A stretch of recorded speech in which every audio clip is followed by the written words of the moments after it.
দেখো এবার আমরা ধরো যদি আমাদেরকে বেস দিয়েছে 5 যদি বলেছে 5 দিয়ে করো তখন কি করব 5 দিয়ে 39 কে ভাগ করলে কত আসে 7.8 কত 7.8 শুধু 8 7 টা বসবে আর 0.8 কে 5 দ্বারা গুণ করলে কত আসে 4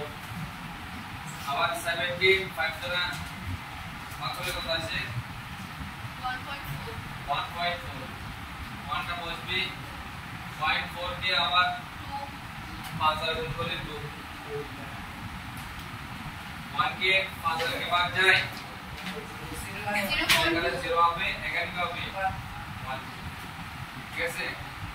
এটা নাম কি এমএসডি এটা এলএসডি আচ্ছা এখন আমরা যদি 0.75 কে 5 দ্বারা গুণ করে কত আসবে 0.75 के 5 দ্বারা গুণ করে কত আসবে 3.75 और का सारा कितना रहा 3.75 अब 3.75 और का सारा कितना रहा 3.75 अब 3.75 सर ये कैसा है ना এভাবে আমরা আরো নিব ঠিক আছে পাঁচটা বার নিতে হবে একদম সর্বনিম্ন পাঁচটা তারপর আবার সে 0.75 into 5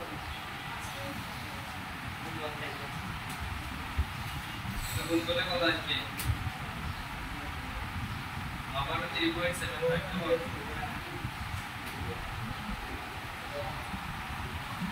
তাহলে কয়টা হইছে 1 2 3 4 5 এতটুকু নিয়ে আমরা ক্লোজ করে দেব কারণ এই মানটা সবসময় কি আসবে সেম মান আসবে একই নাম্বার আসবে তো আমরা এখানে आंसर কি লিখব आंसर লিখে তুমি কিভাবে লিখবে দেখো নিচ থেকে এটা উপরে তাহলে কি 1 2 4 1 2 4 পয়েন্ট কত 3 তাহলে আমরা 1 2 3 4 5 টা দিয়ে লিখে ডট ডট দিয়ে এটা পেজটা শেষ করব তাহলে এখানে পয়েন্ট লিখে 5 দিয়ে দেব ঠিক আছে যদি আমাদেরকে এইভাবে যদি কোনো ব্যাচ দিয়ে দেয় তাহলে আমরা কি করব সংখ্যাটাকে এইভাবে ইনক্রিজ করব ঠিক আছে